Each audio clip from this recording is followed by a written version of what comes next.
What we've got here, we've got Wilson shock buff kit and a Wilson wire group gripper kit. What we're going to do is we're going to install these two kits in this government model. So replace the factory? Going to be replacing the factory recoil spring, spring guide, and plug with the Wilson parts. We're also going to be replacing the factory Colt link with a specialized link that has a hook on it. Now, what advantage do you get by doing this procedure? Okay, what you gain is we have a center spring and our group gripper.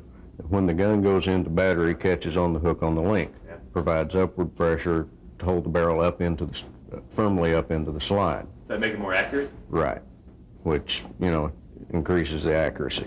Anytime that you can tighten your barrel fit up, why you automatically increase the accuracy.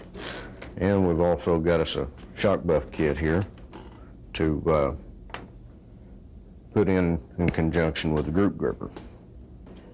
First thing we'll do is leave the guide rod together so the little buffer will slide on real easy. How's that shock buff work? What's the advantage there? Works real well. Basically what it does is puts a rubber sandwich in between the frame and the slide. As you can tell, if you take your Colt slide and frame and slap it together, you got basically metal to metal. You really don't hear that when you're shooting the gun. There's no way to hear this when you're shooting the gun, but as you know, you get a real loud clack when the steel parts come together.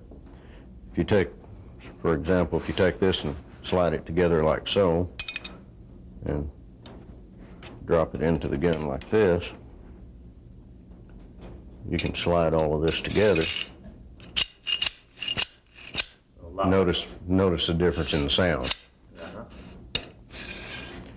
What we're going to do now, we're going to try to get this thing together and get it to work. All right, what's the first step? We'll go ahead and put the shock buff and the recoil spring on the back half of the guide rod.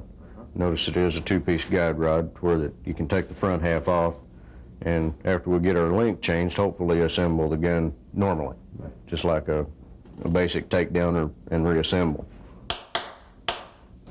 Drive the link pin out. Be sure. The factory link pin is a little different from the one you're installing, right? Okay, what we're doing is we're replacing the link. As you can see, the one that we're replacing does not have a hook, it's just got the two holes. The Wilson link that we're putting in has a hook on it to catch the center leaf and the spring. And when you put these parts together in the gun, they will basically catch up just like that. And the center spring puts upward pressure on this hook, which in turn transfers the upward pressure to the link and slide stop. We'll see if we can't get this pushed together.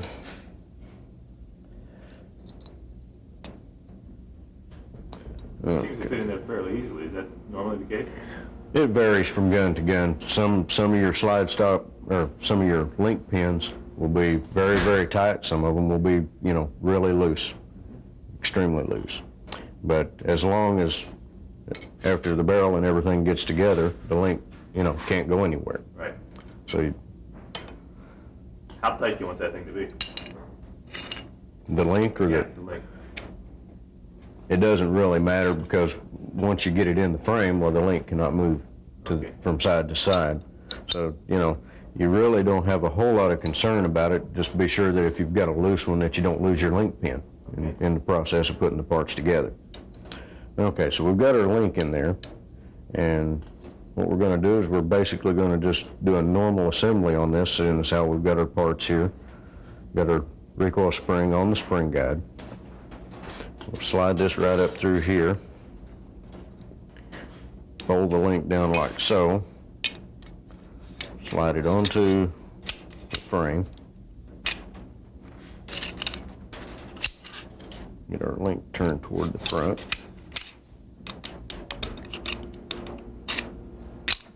And just a little bit of trouble here.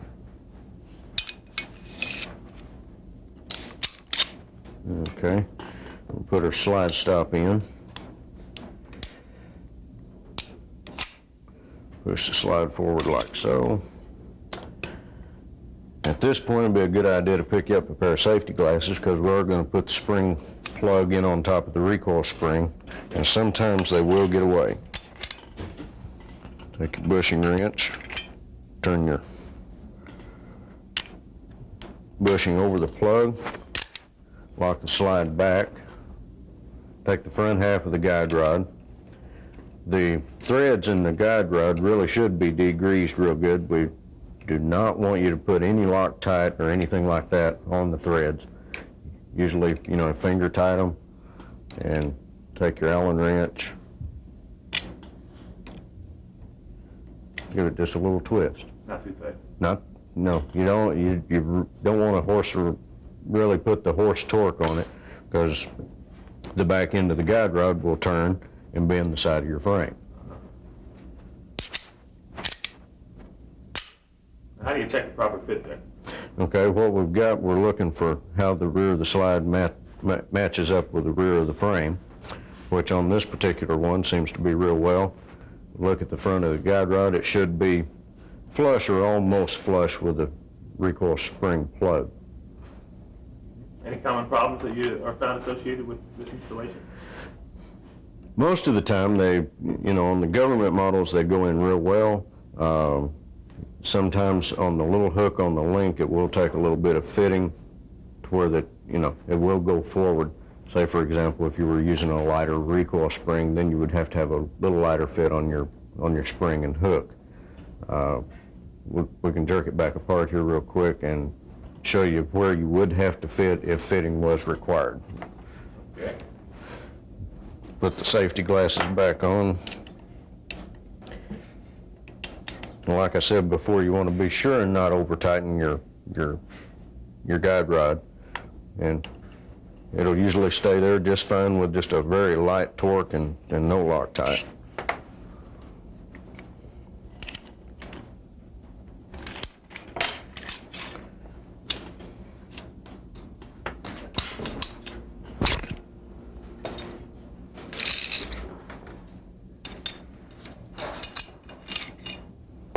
Now, there's a proper way that link goes in there too, right? Right. You always have to be sure and put the link in with the hook toward the muzzle of the barrel, which is on this side of the locking lugs. And if fitting was going to be needed, what you would want to do is set this in the vise and file on this 90-degree corner right here. You've got a 90-degree corner. In some cases, you would have to deepen it both directions, but most of the time, all you do is take it toward the smaller hole in the link. Just a little bit too, right? And just a little bit. It doesn't take very much, to go a long ways.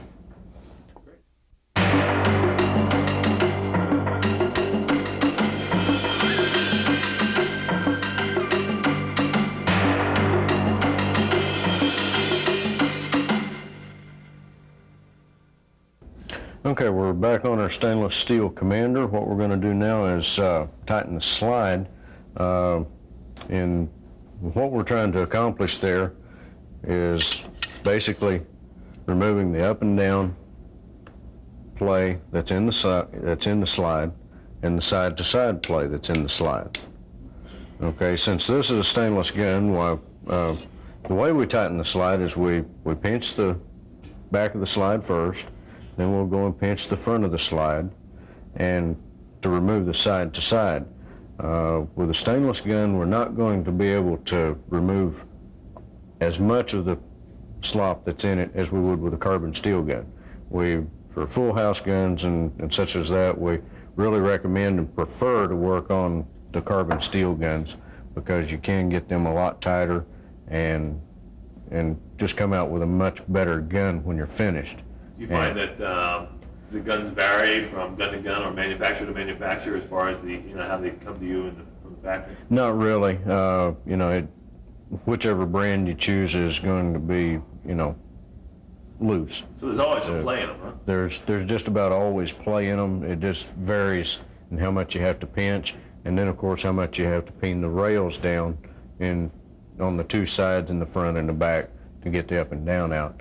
What's the advantage of actually, tightening the slide? Why do you do it here at Wilson's? Basically, we've always tightened the slide with the idea that It does help in accuracy to go along with the match barrel, but over the years we've discovered that a good, tight, smooth-fitting gun actually functions better and more reliable than a loose, sloppy gun. So From time to time, even I heard that it would, if it was loose, it would feed more different types of ammo. well, a lot of people seem to think that's true, but like I said, we've always had better luck with a tighter gun. And most people reload and prefer to shoot the semi-wad cutters, and it sure seems to make a difference. So I think at this point we'll try to scoot on over to the vise and see if we can't put some pinch on the slide. Okay, well, we've moved over to the vise. What I have here is basically two machine blocks that are basically cut with lips on them to come over the slide and still set on top of the slide. What we'll do is we'll lay these on the slide, put them in the vise, and first we'll apply some pressure to the back and try to close the slide in on the frame just a little bit.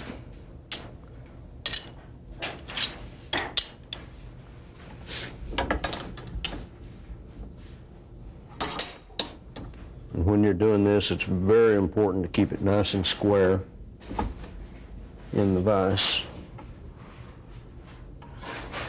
Then we'll come over and just a little bit of pressure on it. Just a little to start with. Check it on the frame and see what we've done. What are you looking for? Okay, at this point we've squeezed the slide just a little bit, but we can squeeze it some more. And you kind of have to work in the back check the back when you're working with the back to kind of keep up with how much you've got and how much more you need to put on.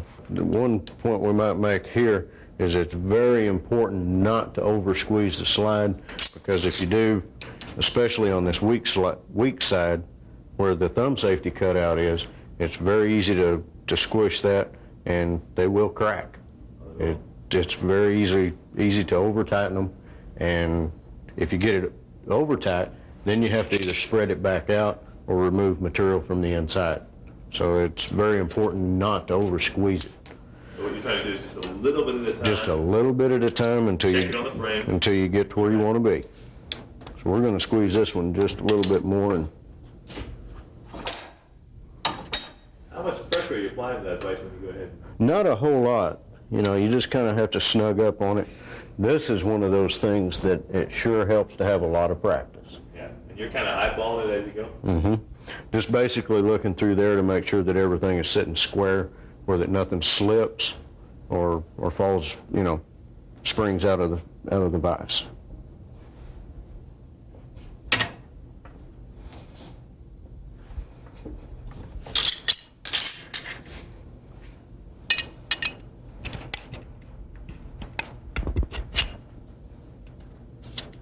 That's went on there just about perfect. Okay, now what you're looking for is how much movement you have in the rear portion. Okay, at this point we have none, but it's not too tight, so that all we have to do is that when we take the slide off is a couple of file strokes inside, and that actually smooths up the surface inside the frame at the same time that you get to the desired tightness you want. Okay, so at this point we can take and come back, put the slide tightening blocks on the other end of the vise, or other end of the slide, and start working on that portion. And we'll do the same thing here, just not too much to start with. And we'll slide it back on the frame. Bear in mind at this point you have to feel in the front, because the rear end of the slide is already tightened, so you have to feel for your play in the front. So we've done this one just about right. If you'll notice, you've still got the up and down play. You can actually look at the groove between the apron and the slide and see what amount of up and down is still there. And that'll pretty well wrap that up on the vise, and we'll move back over here to finish this little deal up. One other thing that we might mention here, just after we've pinch this slide is that is something that will vary from gun to gun and from the age of the gun, you know, from pre-70 series to 70 series to 80 series is, especially during the 70 series models, you seem to have a lot of variance in slide hardness. On occasion, you'll find like an older slide that has maybe a purple cast to the bluing that will be really hard, and you might pinch it a little bit and it not bend it at all. And at that point, well, then you have to work entirely with the frame, because you really don't want to risk breaking the slide, especially on one of the older guns, because they're basically impossible to replace with the same vintage of slide. Well, I guess additionally, because they're so hard, they're kind of brittle. Right. And, you know, if it doesn't bend a little bit to start with, you might want to be extra careful and might even approach it another way. Okay. And at this point, we'll kind of get back on this, and I think we're going to take just a little bit of material off of the inside of. Now you're coming off of not the groove, but the whole rail itself, right? The whole rail itself that actually fits in the groove on the slide. This is the portion that we've pinched in to take the side to side out. Right.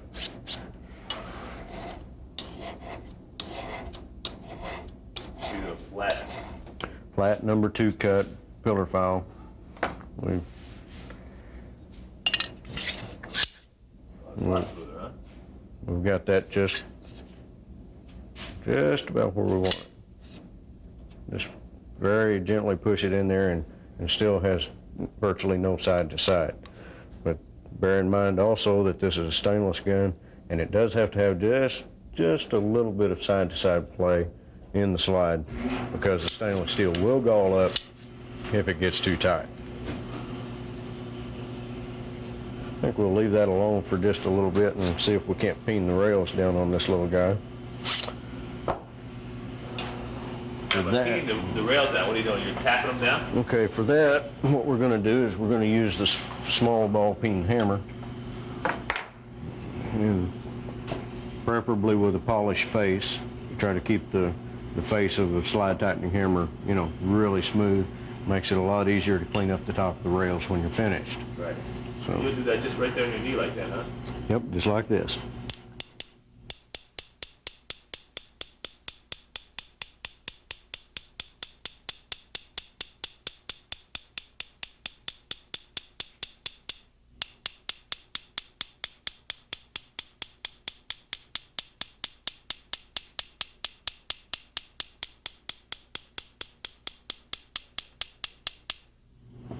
Just use very, very gentle, even taps.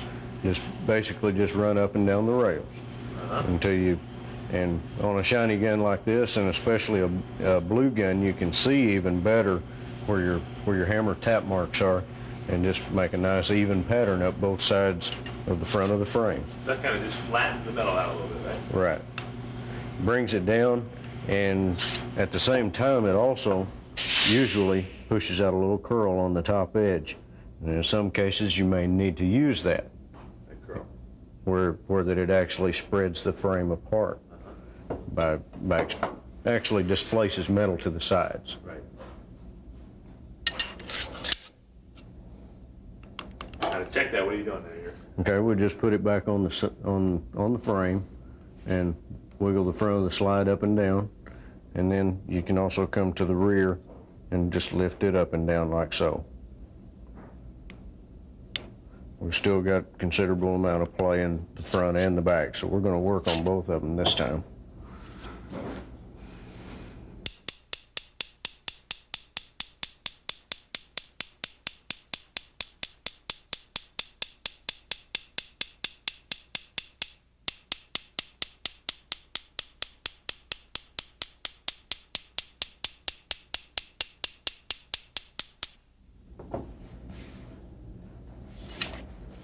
You haven't really tapped it a whole lot either. Hadn't really tapped it a whole lot, but we've went a long ways. A lot tighter, huh? Right.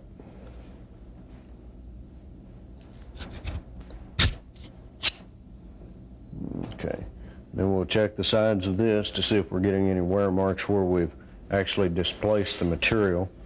And we've got it just a little bit snug in the front. Whenever it slides all the way, it seems to be just about right in its cycle, but when it goes plumb to the rear, it's probably binding up just a little bit out here on the front portion of the underside of the slide. So what we're going to do is we're going to scoot over to the vise and do just a little bit of filing there.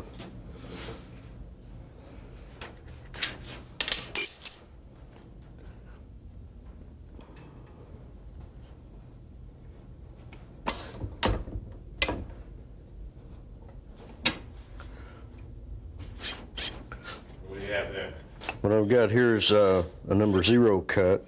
It's a little coarser pillar file, and we're going to work these flats on both sides of the slide apron. We're going to pull them down just a little bit to make sure that they're not rubbing on the frame apron.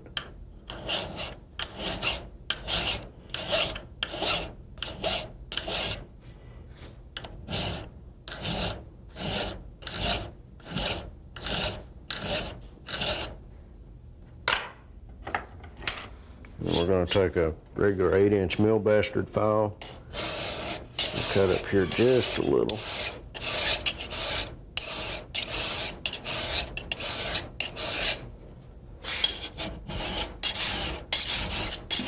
Okay, after we've come back from the vise, while we were over there, we removed just a little bit of material here on the front of the slide to remove the tightness that was coming from back in this area, which is not there anymore. So we're going to call this one good. It's still got just a little bit of play, but you know, it's very reasonable for stainless gun. Okay. So, and one other thing that we might do is after you're finished or before you start, take and round these nasty little Colt machine marks off here just a little bit, because sometimes they will bind in the front curve of the slide rails. Which is very simple, makes it look good, but doesn't really take any time at all to do. Just knock that edge off. Right.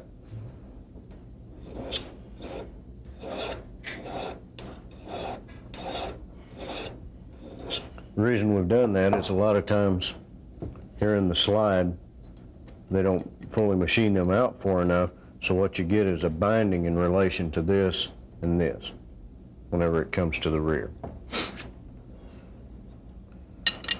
So we'll call that good, and we'll move on to the next step, which I think we're going to put this Wilson 45 stainless match grade barrel in this little Commander, which should do all kinds of wonders for its accuracy.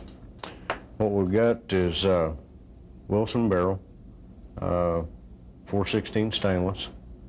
Got a real nice clean broached bore. Just does wonders for leading such as that, and accuracy to go along with it. A few other things that we've done with this in manufacturing it, we've added extra material to the width to make the hood wider. Those two areas have to be fit. The length of the barrel hood has to be fit. There's extra material in this rear locking lug, and when you fit these, you'll be working in this area around here. The reason that we've done that is because there's so much variance from slide to slide, and even in firing pin hole location in the breech face. So what we've done here, whenever you start fitting barrels, you'll find that no two are alike. Right. And what this does is it gives us material to work with in order to get everything positioned in the slide where we want it. In addition to that, after you get a little further into the process and you get these two areas fit, then step onto the lower locking lugs, which you fit to the slide stop, and as soon as you get that done, well, you're pretty much finished with that. What we're going to do is we're going to get us an old Colt bushing that fits real loose on the barrel for fitting the rear of the barrel, where you get absolutely no binding out there at all, where you know where you're working back here. First thing we're going to do is take and bevel a few edges on this just to get started. Work on this just a little bit.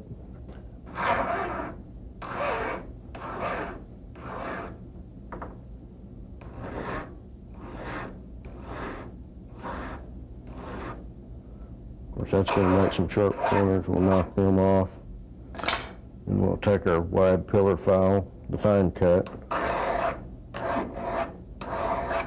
Just a little bevel on those.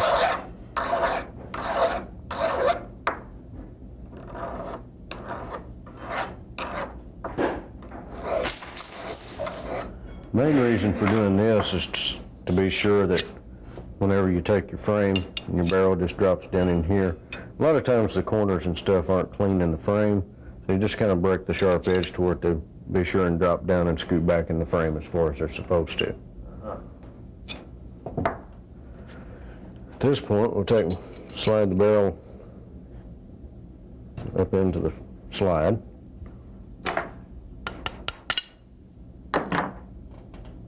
Put on our loose fitting bushing. Drop this on the frame. Scoot the barrel back in the frame.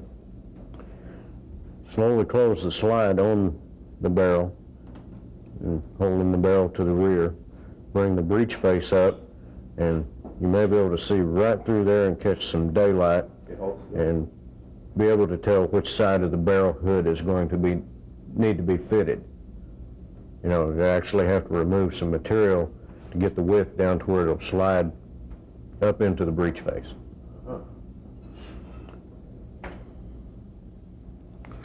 What we're going to do now is pull it out. I think this one we're going to work just a little bit off of both sides. You're just cutting that right now. Right. Press coming a little, go slow, a little bit at a time. Real slow and a little bit at a time. Because it's always easier to cut more off than it is to put it back on after it's cut off.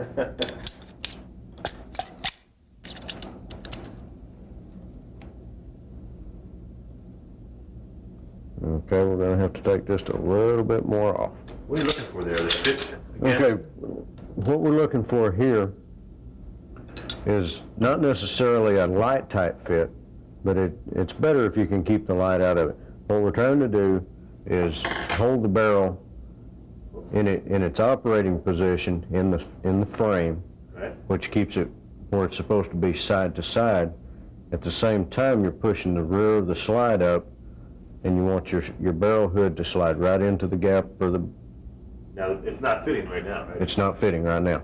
When we get it cut down to where that it fits, it'll slide on shut. Okay. Or slide on forward. We're a long ways from going shut. You don't want it to be too loose, Right. but you need it to be comfortable, right?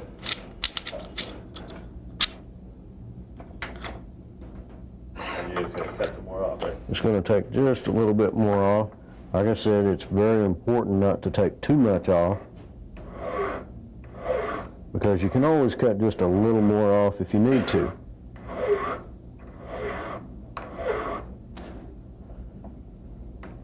So the slide really wouldn't even close at this point. Right. It won't even get close to going into the battery position.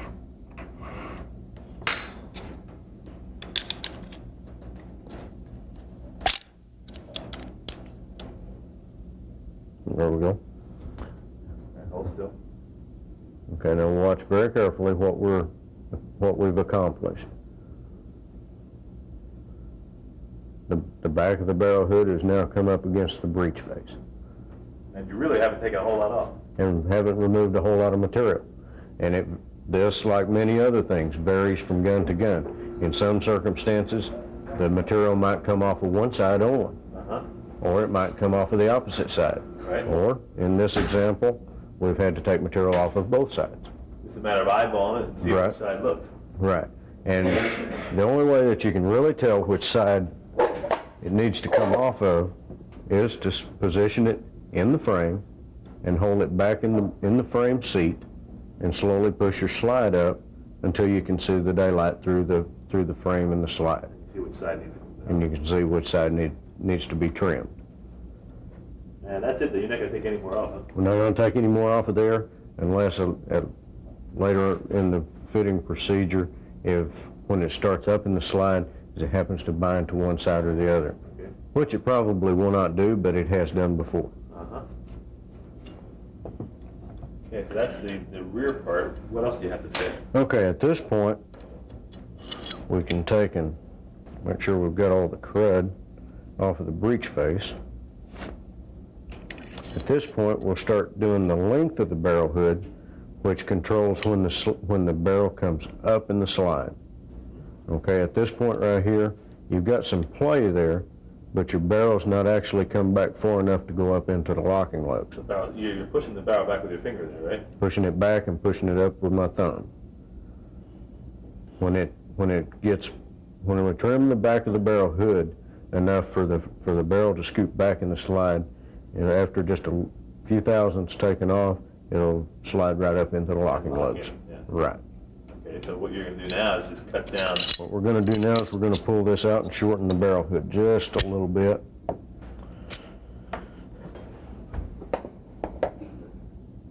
Using the wide number 2 pillar file again. And I guess it's real important to keep that square. Right. Very important to keep this square. It's very hard to do. Takes a lot of practice.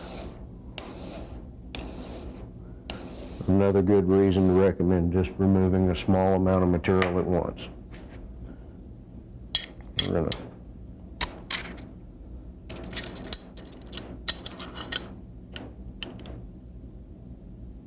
Okay, we've still got quite a ways to go. Another thing that I might mention is, for example, on this is a very current gun. Colt has started moving the ports forward. So on these particular guns that are cut like this, you can actually see in this area right here, you can actually see how much of the barrel hood is going to have to be removed. Now, you will not find cuts like this on 70 series, early 80 series, and even current 80 series. It varies from gun to gun as to whether or not this cut has been made. But if it's there, it's not real good, but in a way, it's actually a convenience when you're moving your barrel back into your slide. We're going to jerk that little fella out and shorten his barrel hood some more.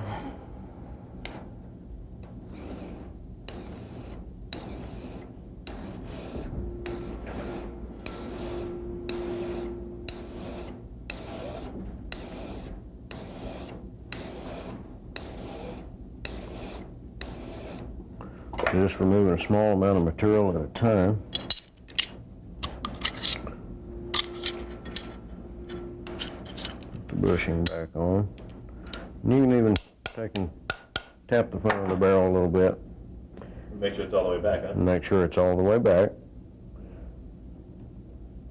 At this point, you can look through the slide next to the barrel hood and see how you're doing as far as keeping your hood square. Uh-huh. Probably works out best. You'll even find breech faces that aren't exactly square. So in that case, cut the barrel hood to match the breech face.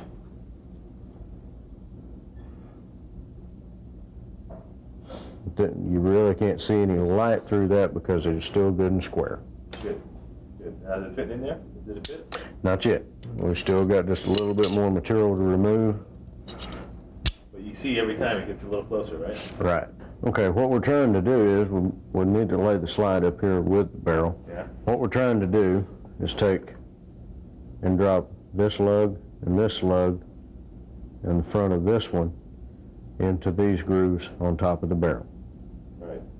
So then this groove right here fits into this one here. Right. This groove here will go up into this groove right here. The rear groove in the slide will drop into this groove on the slide. Right. And that's what you can see through that. Right. Through the ejection port. Right. And you saw just a piece of that. Right. Actually, what you're seeing through the ejection port is this portion right here. This coloration, right? Yeah. Okay. What you're seeing up here is in relation to this right here. you know you have to bring it back just a little bit more. Right.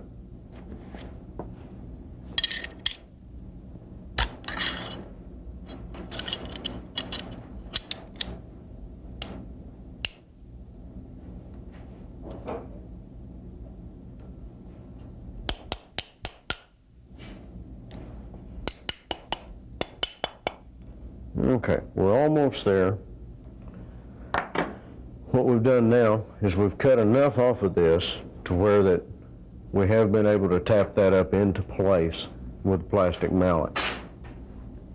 Okay, it's still going to take some more because you really can't keep tapping it up in with the plastic mallet. That's not really So reliable. it's not really reliable. We're still just pretty snug, but we are getting in the ballpark. Okay. And this is also an excellent time to start watching for the wear marks on one side of the barrel hood or the other in case you've got it out of square.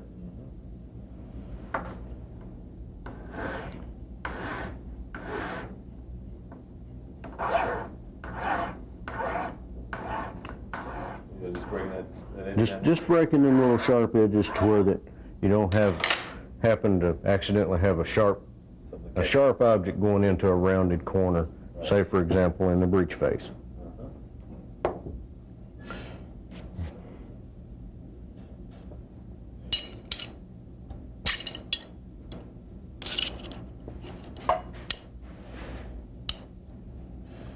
Okay, in that instance, the little sharp corners, binding up in the corners was pretty much what was holding it up.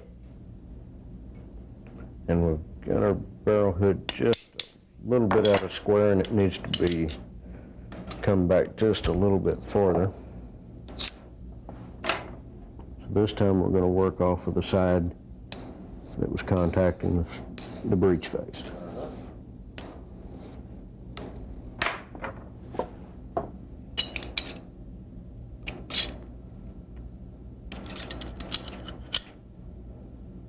Okay. See how easily that's going up in there now? So now you don't have to force it in, it just Right. locks in by itself. It just goes up nice and snug. Okay, what you're looking for here is basically checking to see how nice a job you done. You're looking to check to see if you've got any uneven light on A little bit like right there. Okay. uneven light on the across the breech face and side to side, and see how snug that fits. So the length is correct and the square is correct. Right. So is that now a fitted barrel? No, sir. We're about halfway home. What else do you have to do? What we want to do now is find this fired case. Take a fired case with the primer knocked out. Drop this fired case into the chamber. Okay, we'll put the barrel back in to position. And what we're doing now is we want to push this barrel up to where you can look through the firing pin hole. Oh, okay. And so you're seeing right through the hole? You're seeing right through the firing pin hole, through the flash hole in the fired case, and that tells you whether or not you're going to have a center hit with your primer. This one here is landed just about in the right position. If it wasn't. If it wasn't in the right position and you come up seeing half or 3/4 of your hole, why then you could work in the back lug with an extra narrow pillar file in off of the very edges of this if you wanted to raise the barrel up, which in a lot of cases you do have to raise the barrel up to get your firing pin hit positioned on your primer. And whenever you're doing this, why you work on whichever side's hitting the hardest. It does leave shiny marks, you know, where the slide hits the barrel. So you're basically deepening that notch there, just so Right. it jumps up a little bit higher. In this one's circumstance, if you wanted it to come up, you would actually be cutting off of the sides, and that would let it come on up into a deeper notch. You're not really cutting deeper then, but Right. just off the side. You're removing the material in the contact points to let it come up higher in the slide. Caution it a little bit goes a long way. And Yes, we must stress that in this particular area right here, what you want to remove amounts to nothing. Right. It goes so very far and takes such a small amount to raise it the amount that you want to raise it. So the position of the barrel, then when it's locked up, is very critical as to where the firing pin's going to hit the... Right. If, say for example, it's even more critical on a 38 Super or a 9mm because of the smaller primer. Right. You get your firing pin hit on your primer very far off center, then you end up with misfires, Right. which results in an unreliable gun, and it's directly related to where the barrel is positioned in the slide. And that's related to where these notches fall. Right.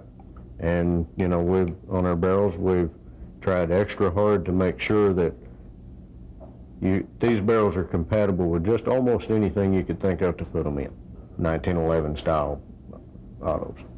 Okay, the next step, what we would want to do, put this back in here, like so. Slide assembly on the frame. Slide the barrel back in the seat. Screw up a slide stop.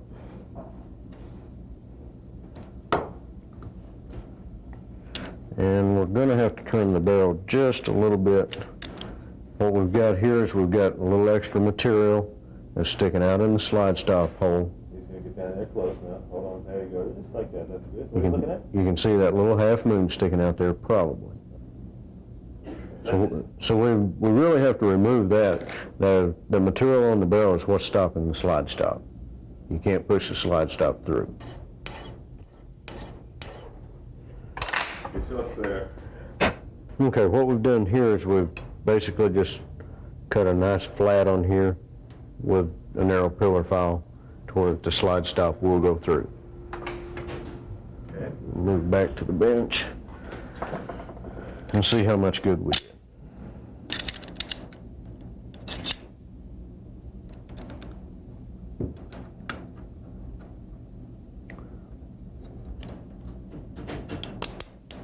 And if you're not sure if you cut that angle just exactly right, you can tap on the top of the barrel just a little bit, which in turn uses the slide stop to mark the barrel. So we need to take just a little bit more off of that. You're doing both at the same time, correct? Right.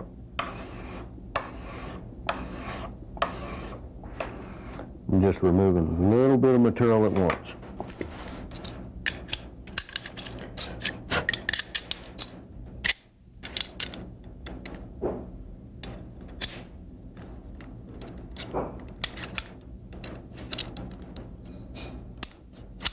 Okay. Okay, if you'll notice what we've done, we've slapped the slide shut, but the slide lock's quite a little bit going shut. It's got probably 100 thousandths back here on the bag. Uh-huh. What we've done, we've put our barrel in our slide where we want it. We made sure everything is properly done up there. So now what we have to do, get this back out. And what we're going to have to do here is actually remove material from this area where the slide stop rests.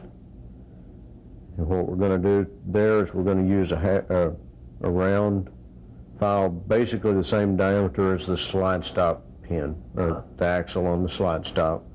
And we're going to remove material from that area for the slide stop to run up.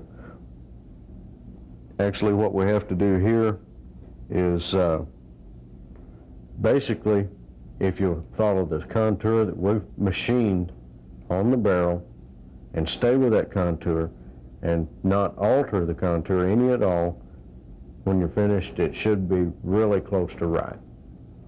But it's very important to stay with that same contour. We have so many customers that just take so much material off of there that whenever this gun starts to unlock, if you get too much material off of here, it'll start unlocking too quickly, which in turn causes all kinds of problems. So if you change the angle or if you take it down too much. Right. So at this point, what we're going to want to do is go back to the vise and start removing some material from this area right here.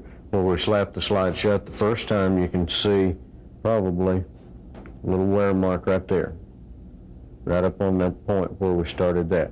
As you start filing this off, well, your slide stop will start running farther and farther up until you come into full contact all the way across. What we've got here is we've got the barrel set up in the vise. We've got a round file that is very close to the same diameter as the slide stop. And what we're going to do here, we've already got everything sliding together. We know that the barrel will not run up on the slide stop, so we're going to be removing material from the slide stop area on the lower locking lugs. And what you want to do is, when you're finished, it should look contour-wise exactly the same as it did when you got it out of the package. So all you have to do is just lay right in the groove and just start working off of this. And this area right here where the file is laying right now is supposed to remain flat. At the same time, though, you have to lower all of these radiuses and radius off of the front at the same time that you keep the center flat.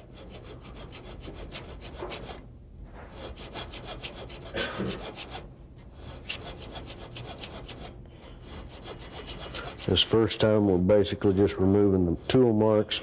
We'll put it back in the slide, slap it shut a time or two to see where the wear marks are going to show up on the barrel lugs. So now we're going to have to go back to the frame. What we're going to do now is slide it all back together.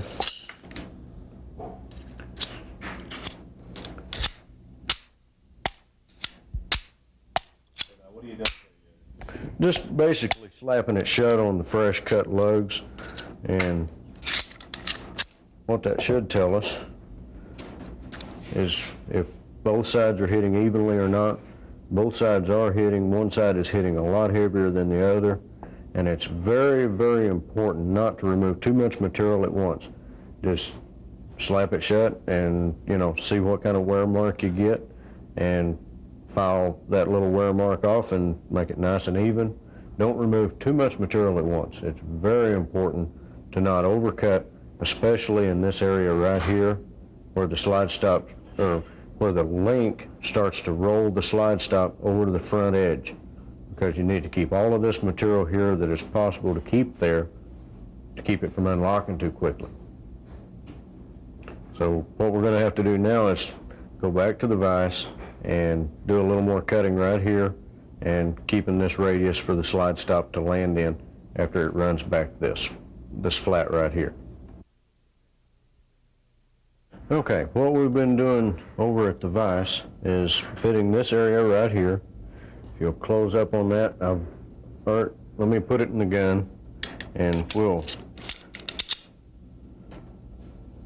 slap that sucker shut a few times and see how it's going to work out.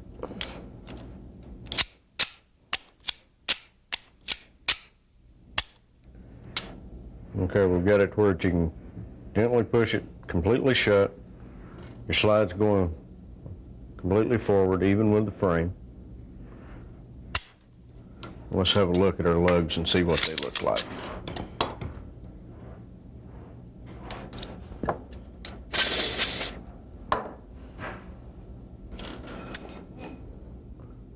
Right there.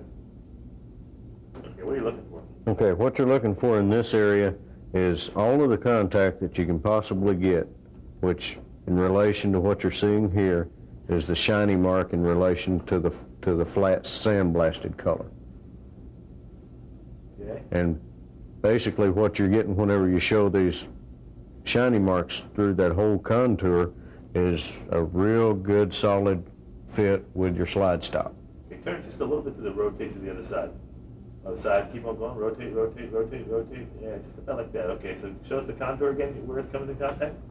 There's two lines right there. Is that what you're talking about? Right. This contour right here. Yeah. And you've still got your flat here. And we've kind of got a little peak right here that we'll have to work off a little bit later. And this one here, right in this area, used to be kind of peaked up like this one. But as we fit the barrel, we rounded that off nice and round. So basically, this area right here is back to the same contour that it was when we took it out of the package. Why don't you show them a barrel of know, what it's not supposed to look like. Okay? In relation to that area, what a lot of people do is they will take and cut way too much. See how thin this area right here is? They've cut way too much off there. And Steady right there, yeah. as you can plainly see, this does not follow the contour of the Wilson barrel when it was took out of the package. There's been way too much material taken off here, which in turn causes the barrel to unlock too quickly and causes problems in that area. Let's get them to hold them side by side if we can. Doesn't almost give you a blowback action. Right. Whenever you get this area right here cut off, you know, too much, and it speeds up the unlocking time, well, it basically cuts it down to where that you're working with a basic blowback action. Okay, and if you'll look at this barrel here, up on the sides, on the Wilson barrel, where we stress to move very little material, we've seen customers that would cut way too much material off of this. This is not necessary, and it doesn't take anything like this that you see here to get it to go up into the slide. Let's hold the lugs side by side so we can get a chance to see exactly what you're talking about. Okay, good. Now, so one is kind of just rounded off totally, huh? Right. This one here is just got way too much material taken off, where this one is still nice, got a lot of material, and it should be the same thickness in this area right here and this area right here. And as it rolls over the front, it should, on a Commander, it'll be close to the same thickness here too. Now is Becker Wilson bushing, which when you buy these in a set, in most cases, they drop right on. They're machined to the tolerances they're supposed to be, to where the customer doesn't have a lot of fooling around to do up here. If they have to, if you have a lathe, you can spin it and polish the inside with emery cloth on a dowel rod. But you know, as far as fitting, there's very little fitting to be done out here. You do have to have it loose enough for the barrel to pivot up and down in the rear. At the same time, you really want no sloppy, you really don't want to be able to move this any out on the muzzle of the barrel. We'll put this together and see how it works. In most cases, the Wilson bushing will drop right into the slide and fit with a good snug fit right off the bat.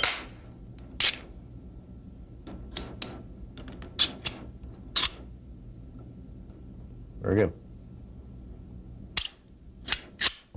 What do we got? Okay, something that has really started to show up a lot, and we need to stress it in this, is some of the frames that we're getting a hold of now do not have the barrel seat. That's where the barrel lugs actually sit down and come back into contact with the frame.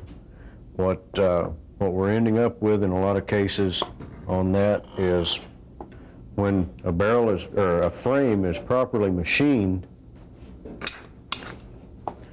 this circular cut that is made through the slide stop hole that forms the barrel seat right here, that circular cut should be recessed in relation to this kind of a bow tie looking area. Okay, and if it's properly cut, you should be able to take something like this and actually hook under it.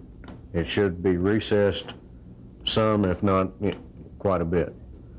Okay, for example, on this frame here, this one here needs to be machined deeper in this area because you can see, can you see the shiny marks? Sure.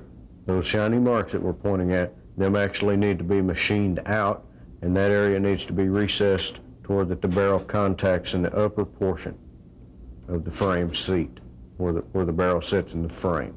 So shiny marks are coming from the barrel. And you can tell by looking at the shiny marks, and these shiny marks may be anywhere from the center all the way down here to the bottom. And those shiny marks are made from the lower portion of the barrel lugs hitting where they're not supposed to. When you look at these two barrels, the silver frame, or the stainless steel frame that is cut properly, the seat will hit in the upper area of these lugs. You If can it- actually mark it though so we can tell. Right. The black portion is the area that should be hit by the frame, and on this barrel here, you should not be contacting the frame down here. What it does is when it hits down here, it actually forms a cam action that puts so much pressure on the lower portion of the lugs that it will actually just rip the lugs right off of the barrel. So you've seen it break it. Right. All right. And if the frame is not, I would seriously doubt if it matters who made the barrel or what the circumstances are, it'll shear them off right across there. So again, the solution to that is to make sure you machine that out Right. back there. Make sure that it is machined, or go ahead and machine it yourself. Just a little bit though, right? It's just a little bit, but it's very important that it be recessed as it is in this one. If you do have a frame that needs to be machined, the 4-fluted extra long cutter that we sell for installing the 38 Super supported ramp barrels works just excellent for going in and cutting those reliefs also. And as a matter of fact, if done very carefully, you can do it in a mill, but as small of an amount of material that has to be removed here, you can use a good sized power drill Oh, really? So put the frame into a vise and and very carefully run it up in there until you contact the back side of the seat.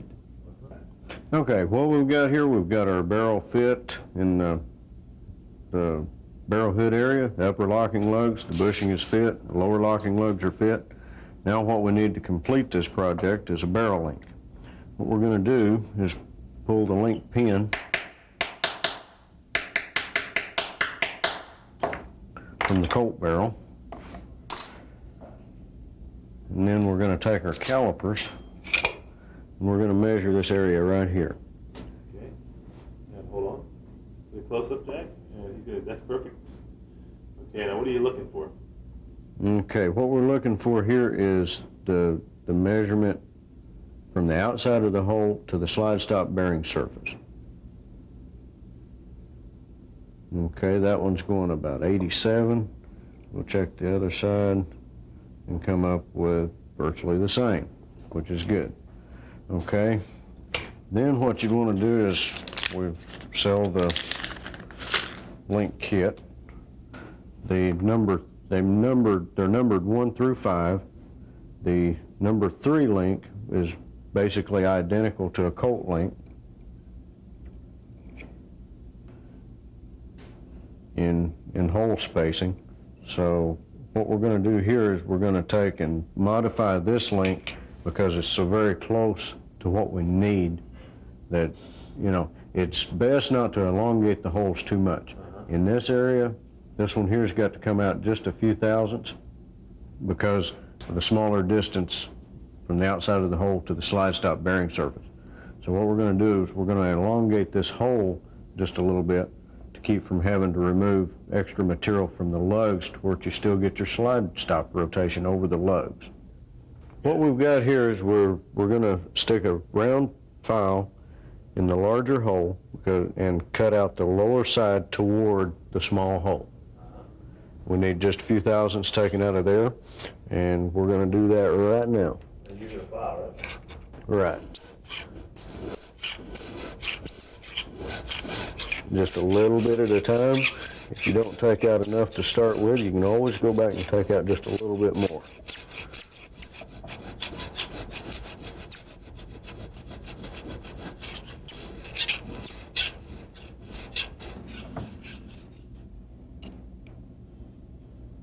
Just almost perfect.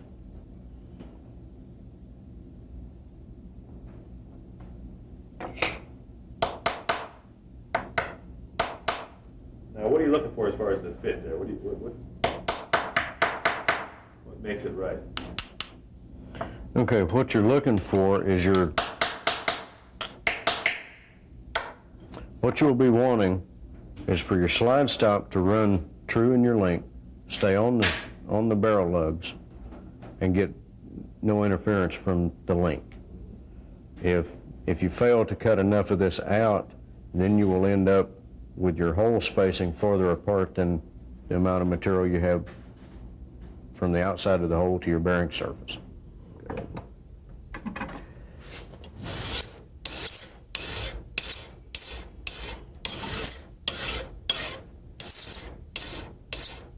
So what are you doing now? What we're doing now is our link had just a little bit of extra material on it, or the groove in the barrel was not cut hardly deep enough, so we had to modify that just a little bit to where we get a free rotating link.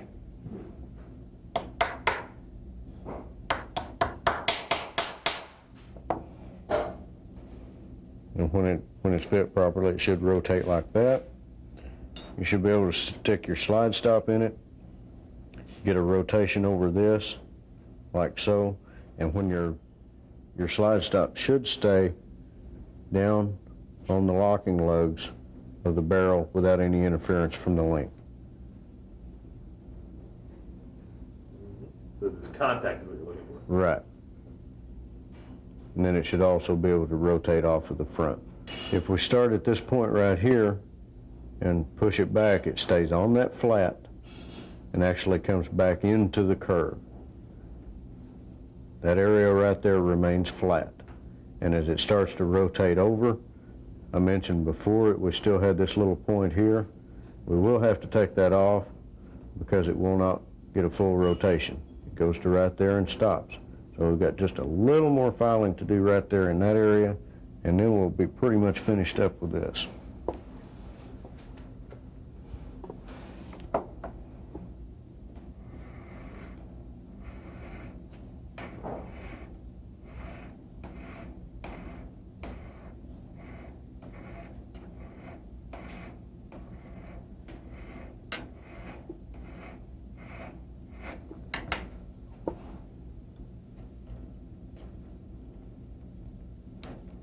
Like that.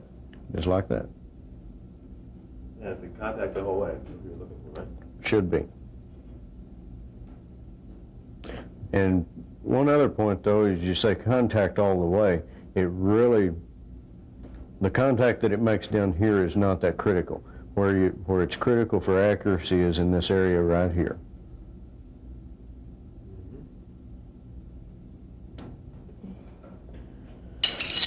What we're going to do now, we're going to slide it in put the barrel in the slide. Turn the bushing.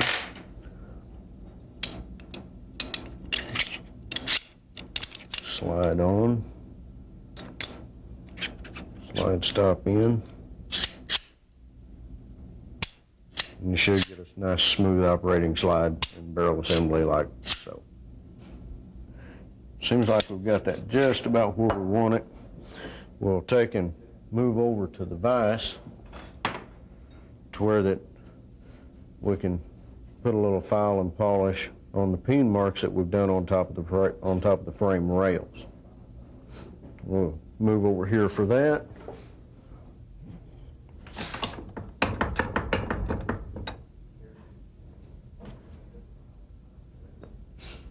Get the little rubber vise jaws to where we don't scuff anything up.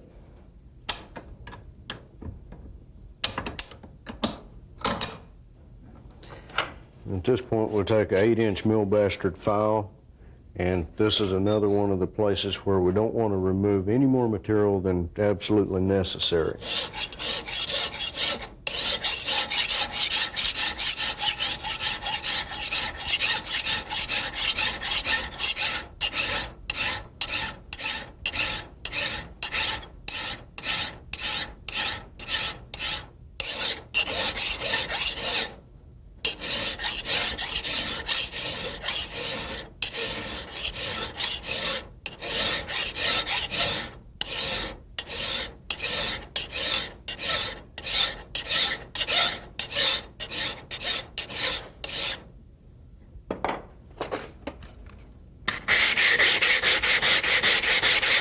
All this is just a hand sander with a little bit of sandpaper on it.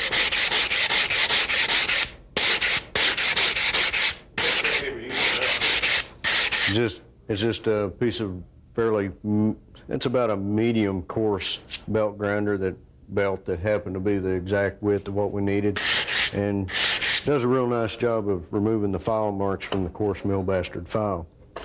And after you do that, well, you can go to a finer stick.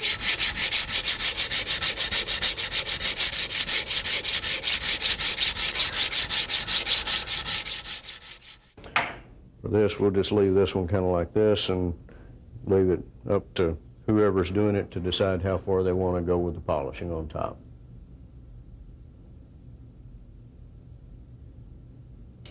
Good. Then from there, it's basically done. And, From there, the slide tightening is basically finished and ready to start putting the barrel in. Great.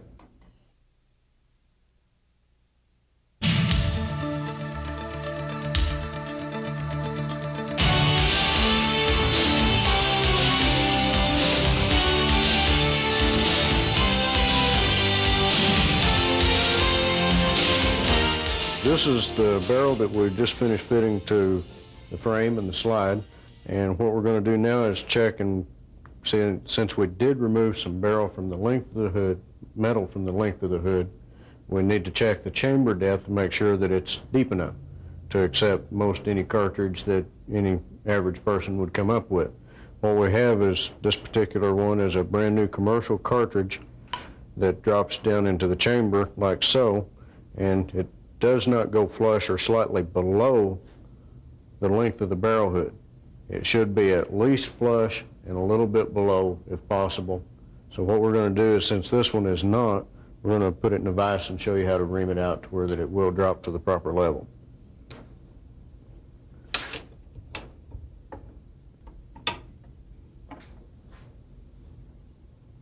What do you have there? What we're going to use is a standard Climber 45 ACP finishing reamer, and the only reason we use this is to lengthen the chamber after we finish fitting the barrels if necessary. I'm just going to drop this down in here and take a couple of turns.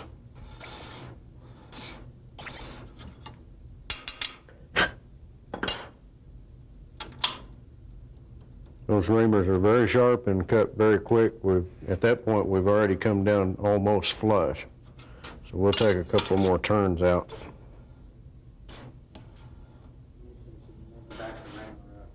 You need to always be sure and turn the reamer in a clockwise direction.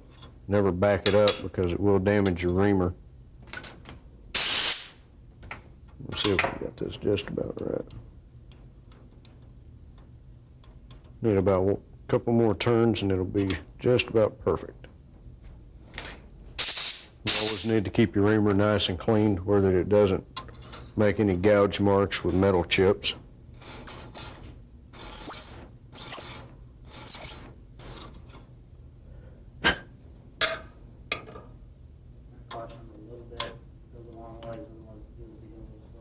And the reamer is very sharp, and just a little bit goes a long ways, and with that we're already finished with this. As you can see, you get a pointer here. As you can see, the cartridge does set just ever so slightly below the level of the hood. And this is what we're looking for, with the cartridge setting just barely below flush of the hood. Okay, probably what we have here is getting pretty close to the last portion of 38 Super barrel fitting job. What you have on this barrel is an unmodified feed ramp. Notice you've got the flats here, and when you drop a cartridge in this particular chamber, the top of the feed ramp comes way back into the extractor groove. Whenever the feed ramp is properly cut on this, the top should go up to the front edge of the extractor groove, which is right here.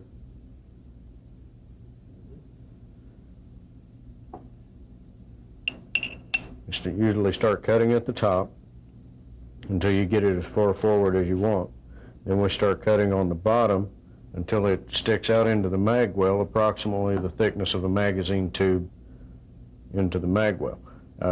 After we get this cut, then we'll take and level it out nice and flat to where the cartridge can have a real nice slide to go up into the chamber. What are you cutting with? Usually cut it with a 1/2-inch sanding drum from Dremel.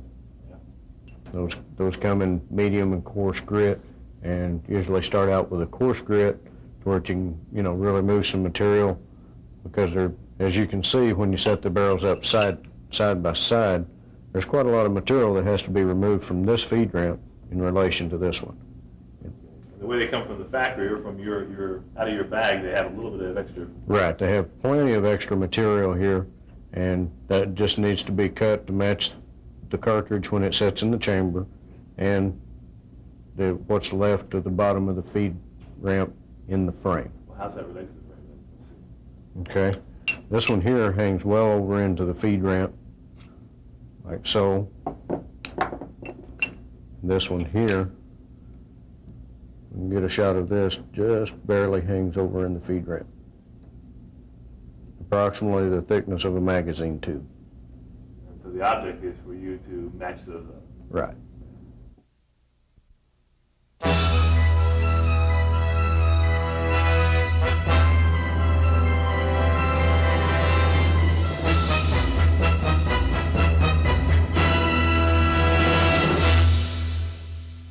Okay, what we're going to show here is a number 300 G38, which is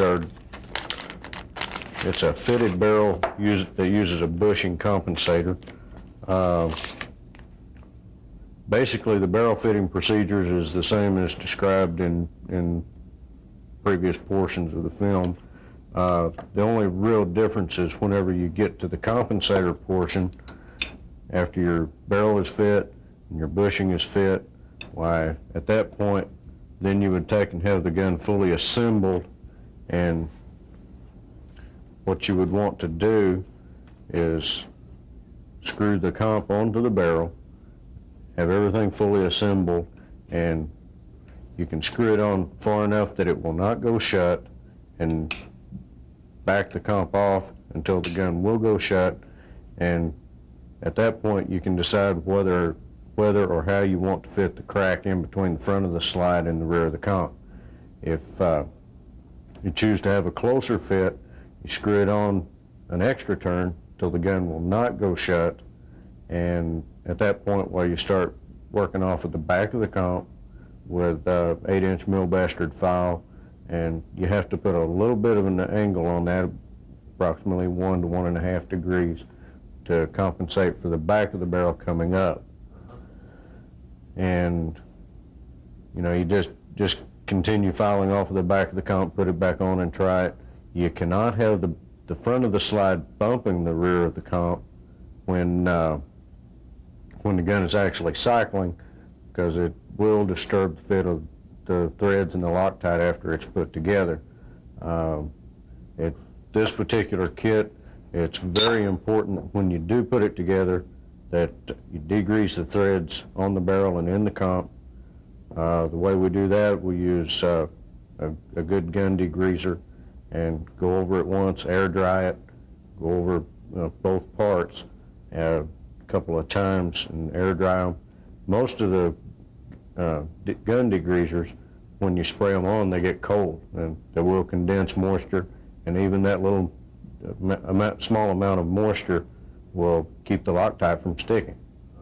So you really have to have that absolutely sterile when you get ready to glue them together.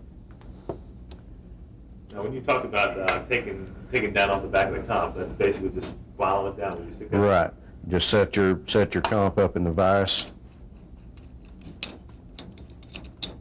muzzle down, and just work off of the back of the comp like so. You can use a narrower file, or personally I prefer an 8-inch mill bastard so that you can remove the material a little quicker. If you were looking at it like this, you would favor the downward side on your angle just a little bit. That's grossly exaggerated as far as the angle, but that would be the direction you'd want to file. Pull your hand back and show that. Yeah. You would want to file more off of the lower side. Side lows to the ground. Right. Because when the barrel goes into battery, it tips the front end of the comp down and the back end up. Okay. the lower back end up. So you have to make compensations to where it will not bump into the front of the slide. Okay, one other thing that we might mention is that after you get the back of the comp fit to the front of the slide, you get everything degreased really well and get your Loctite applied, well then you tighten the set screw down. You don't have to tighten it very tight, but it's really just to hold the comp on until the Loctite is cured, which really should take it a minimum of 12 hours.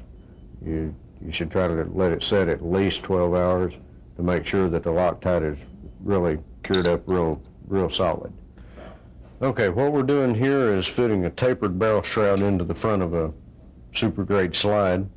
What that amounts to is we've machined the front of the slide already, and it's been machined at a 1 to 1.5 degree angle to compensate for the back end of the barrel lifting up, where the comp won't crash into the lower side of the slide. We're going to bevel this out just a little bit, take the sharp edge out of the inside of it.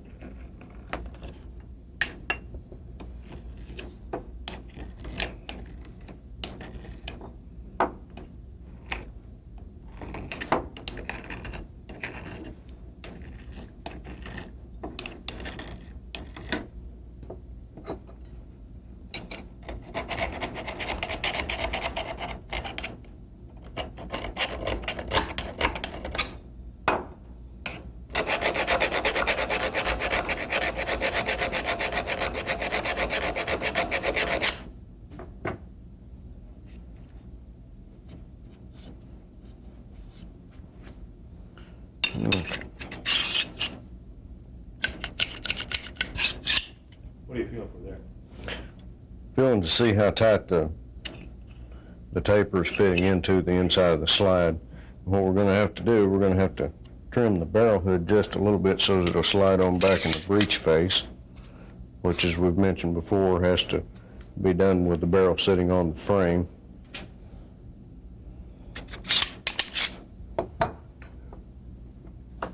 Someone need to make mention of we're selling these Gunsmith kits now. Tapered pump, attached bolts on the shelf.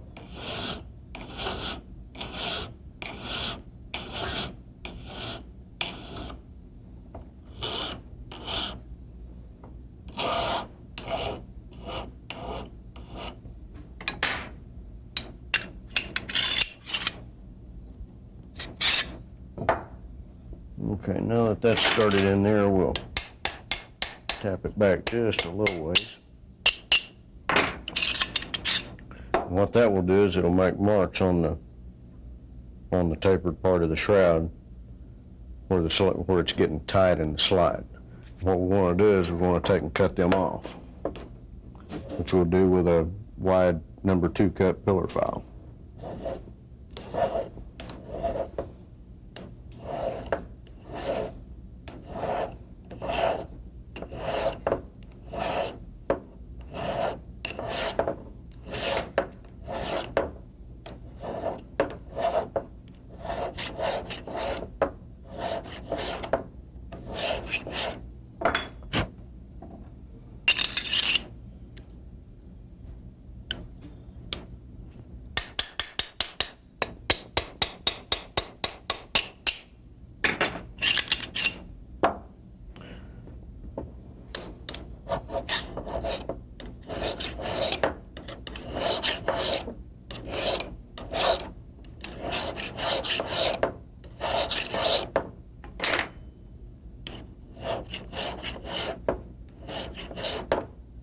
So here again, you're just showing a little trial and error, just to take it. Right.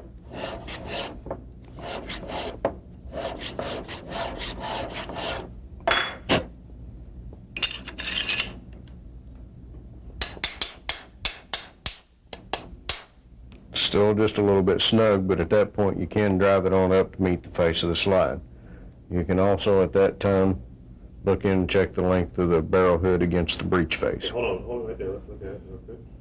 And focus and up. There it is. And the length of the barrel hood at this time gives you some idea of how much you're going to have to trim off of the front of the slide to at least get the back of the rear of the barrel hood up against the breech face.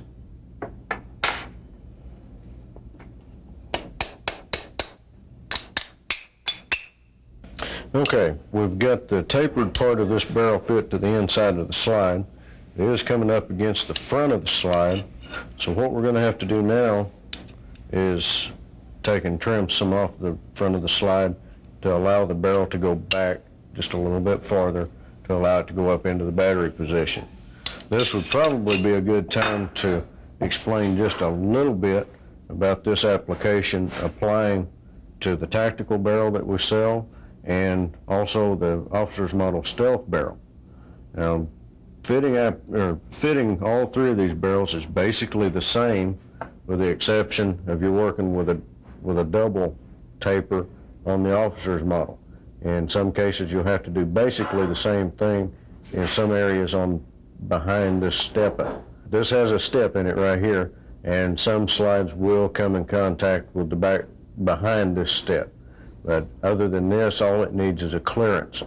The main fitting is done out here toward the front of the slide, toward that you get a good snug fit in the slide to, help relate to the accuracy.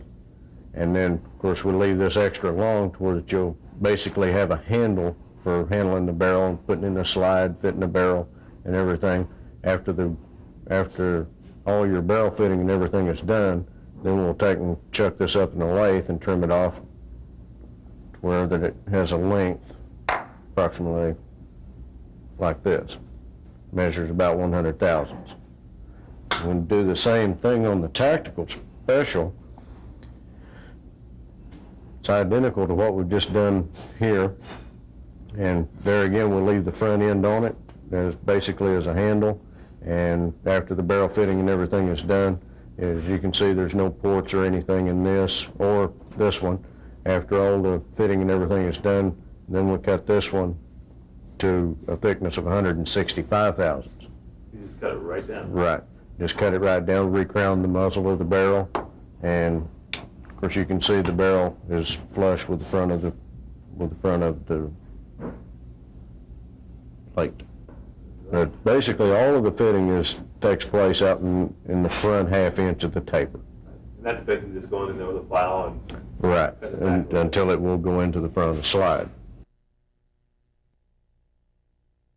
Okay, to basically finish up the tapered barrels that we are now offering for sale to experienced gunsmiths, we really would recommend that these be put in by people who've worked with this type of stuff before. They're really pretty tricky to work with. Someone who's never fit a barrel before shouldn't really try one of these. This is the basic guide rod system that goes with the compensator systems. We're going to put this back together, and would recommend that you pick up a pair of glasses to put this thing back together, because sometimes they do get away. Do that real quick. Okay, and then the one that goes with the little officer's model barrel is a short two-piece guide rod that uses a much shorter reverse spring guide plug than the government type. Each of these recoil systems does require that the slide have a machining cut done on the back of the apron. 70 thousandths has to be machined off at the back of the apron in this area right here. We'll do this one here in just a minute to show you just exactly what and how. And one other thing on the two-piece guide rod for the officer's model, basically just put it together as normal using the rear half, and of course we went to a regular sized recoil spring and basically just assemble it in a normal fashion using the reverse plug and put everything in from the rear, and the last thing you do is install the front half of the guide rod with the slide lock back. Okay, what we're going to do now, we're going to move over to the vise. We've pretty much got our tapered shroud fit into the front of our slide where it goes in easily, but what we're going to have to do is face off the front of the slide to allow the barrel to scoot further back in the slide to go up into the battery position. as soon as we do that, we'll be pretty much finished with this and ready to send it on into a barrel fitting position. So what we're going to do is set it up in the vise.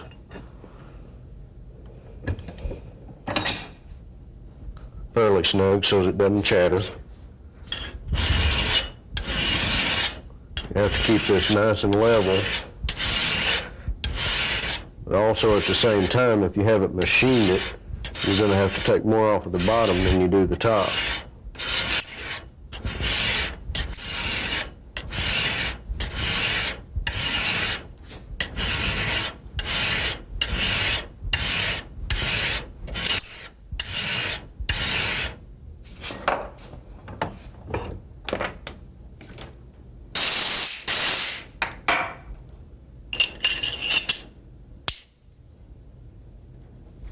What are you looking for there? Okay, what we're looking for is for the barrel to come back in the slide far enough for the locking lugs to start up into their battery position. And you also have to have enough gap in between the front of the comp, or the rear of the comp and the front of the slide, to where that the slide does not touch the comp when the gun's in operation.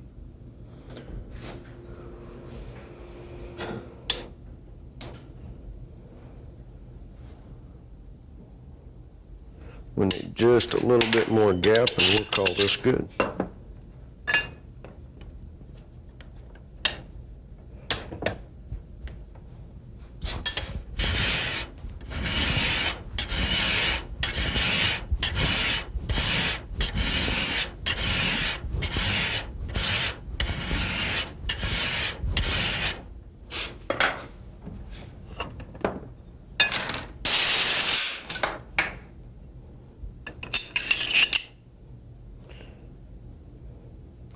Okay, that should pretty well do it at the vise. We'll move back over to the workbench and put a little chamfer on the inside of the front of the slide again.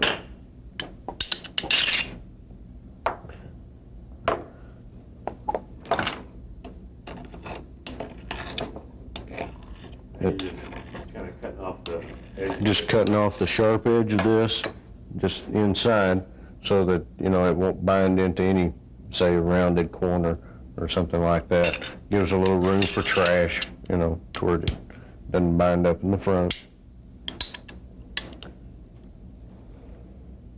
We got us a nice little gap there, just about the way it's supposed to be.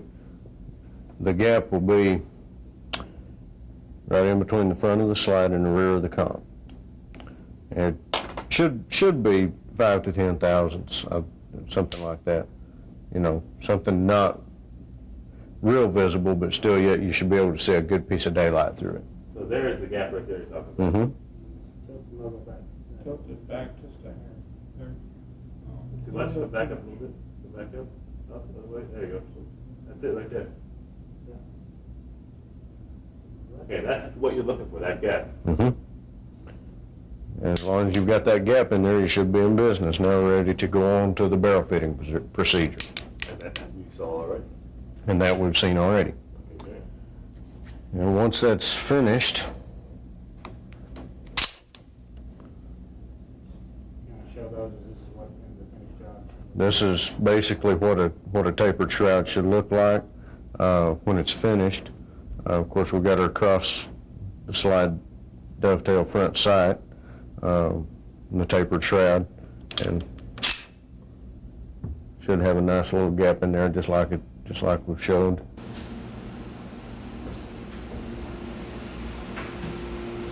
Very little gap in there, huh? Yes. Good enough? Okay, and then here's another bushing comp that we've got that's all finished. One thing that I might add here is whenever, after you get your gap fit properly on the bushing compensator, then you may have to remove some material to bring the back of the comp down even with the top of the slide. 'Cause But there again, this is a bushing compensator, and the front sight is already on it, so you can't really plane it all down on the same line. This here is also a gun that has been shot quite a bit, and as we rotate this slowly, the shiny marks will be showing you the wear patterns and how much more contact area you get than if you were using a bushing.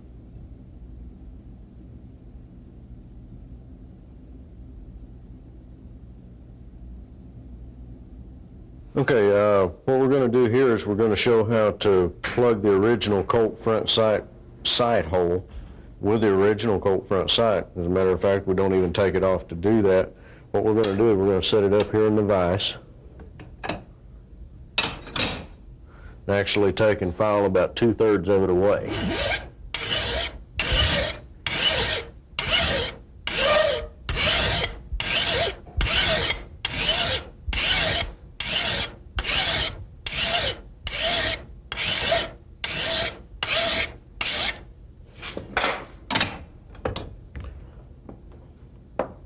And we'll take a mandrel.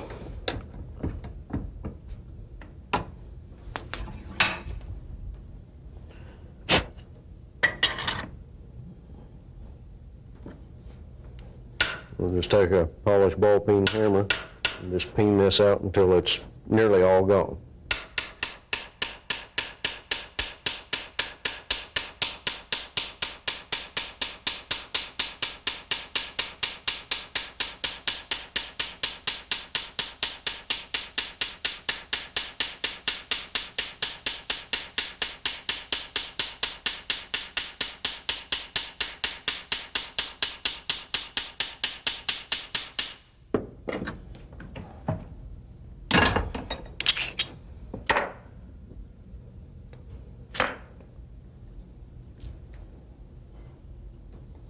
Set it back up in the rubber jaws.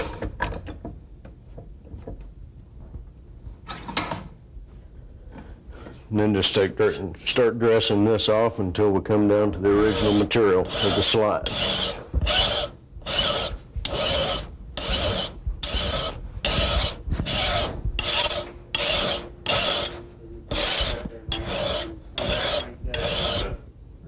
Okay, what we've done here, we've just filed that down until we come down to the Colt slide. What we're going to do is give it a few strokes with a polishing paper and be all done with it for now.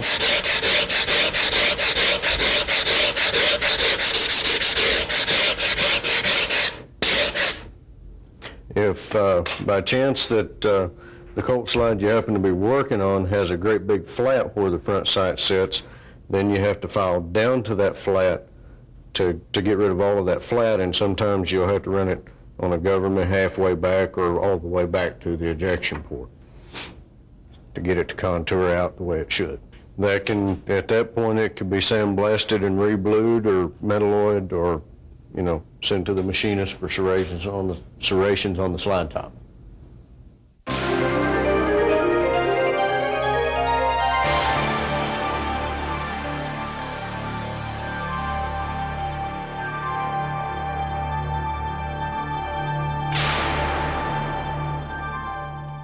Okay, what we're going to do here is we're going to take stock Colt slide, and as you notice, you put the plug in, the stock plug, it does not pass through.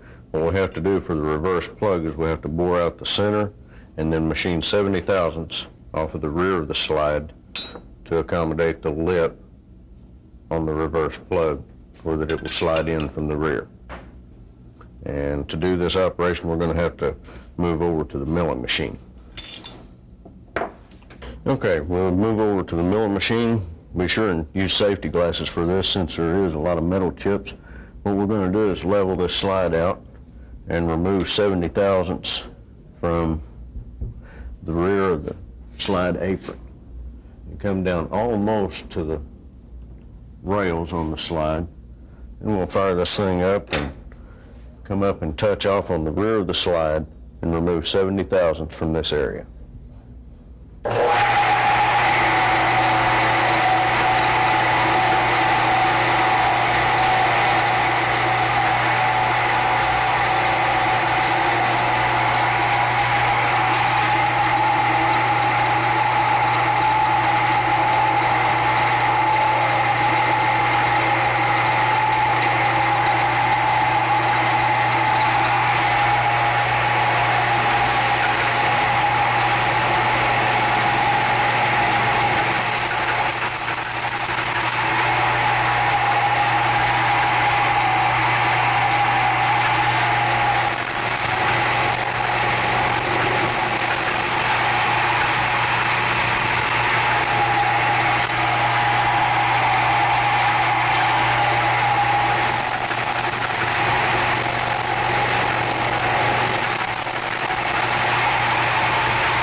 Just taking off about 20 thousandths at a time until we get up to 70 thousandths, and we'll do a cleanup cut, just like that.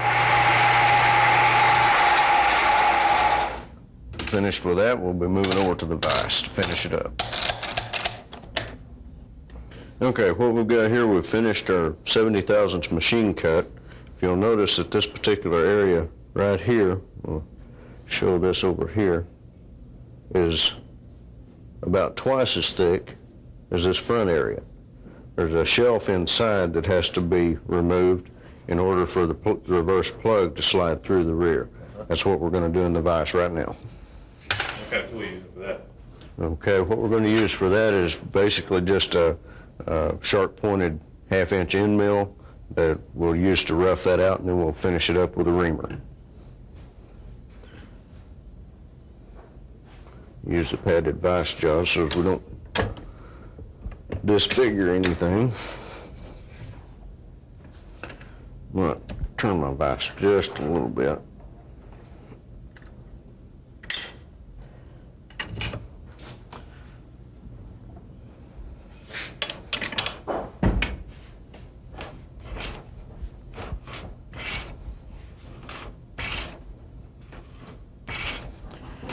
Takes just a second to get this out.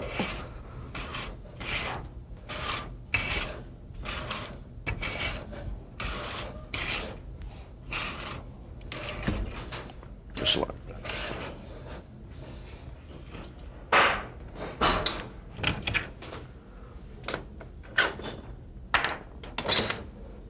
And now what do you do? Just clean it up? Now we're going to clean that cut up with this finishing reamer. The half-inch cutter will make that just a little bit rough. We'll kind of lift this reamer up where we'll be sure and cut out all of that pre-existing ledge that was in there.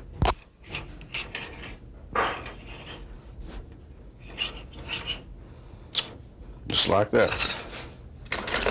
With a little deburring, that should be ready to put a reverse plug through the slide. We'll have to go over to the bench to do that. Okay, what we're going to do now after we've finished reaming the center of this out, we're going to take our machinist scraper again, put a nice bevel edge on the inside.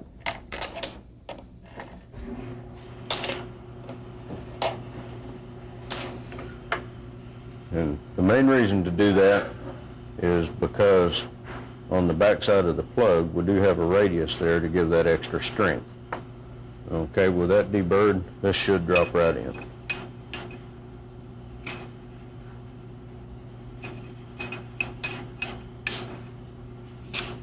Just like so. Now, do you want it to be kind of snug like that? They usually turn out fairly snug to where they don't have any play in them. But and then you have to, another thing, when you're assembling the gun, it's very, very important to be sure that it aligns properly. And after the gun is assembled and shut before you shoot, you should always check and make sure that your plug is flush with the front of the slide. If it happens to be, if this little plug happens to get turned and is sitting recessed in the slide like this, it will come back here and shear the ear off of the one side or the other of the plug. So if you'll always check and make sure that your plug is flush with the front of your slide before you shoot, it will last forever. Now, the action of that plug in there, basically, when the gun's cycling, is it slides back and slides forward, right? That's Right. The plug slides backwards on the guide rod with the slide. The slide and the plug go at the same time.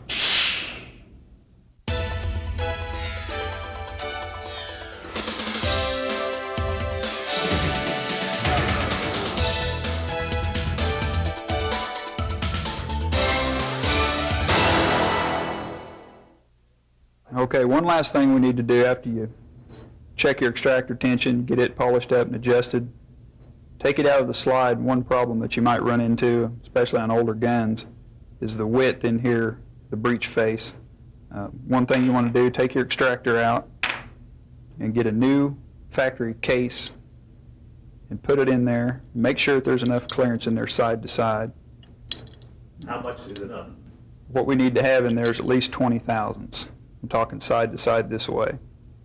Now, most of the, newer guns, once in a while we'll run into them that aren't, and we need to fix that. Okay, what you want to do is you want to get yourself a narrow pillar file, pretty fine cut, and on the extractor side, notch just below, pretty much on the bottom of the breech face, you want to relieve that a little bit in there to get your clearance back and forth, because if you don't, and there's not enough clearance in here, after you shoot a case a while, that case head will expand and it'll get to where it won't fit in there. It won't feed up in and be in alignment with the breech face. So you always want to check that. Take your extractor out, make sure that case has got clearance in there. This one looks like it's real Yeah, good. right to it's supposed to be how big? You need 20 thousandths clearance on the side, the breech, or on the side of the case fitting in there. 20 thousandths on 20 each side? thousandths. You can put it over to one side, I think, and probably get 20 thousandths on one side, can you, Bill? Okay. And if you've got 20 thousandths in there, you should be okay for, if that case head starts to expand a little bit just after reloading and shooting it a lot, should be just fine. But if you have to take it down, you want to take it off the Right. extractor side. You want to take it off the extractor side. If I can get it right here. Right in there on that flat right there. A lot of times sometimes on a 38 Super, it'll have a little ledge right there on the opposite side we're talking now. Or if it's extremely rough right there, you can take it off this side just to clean that up so it's, flat, and get rid of all, any tool marks that might be there, or ledge that might be there. You can take your clearance off that side, it'd be fine too.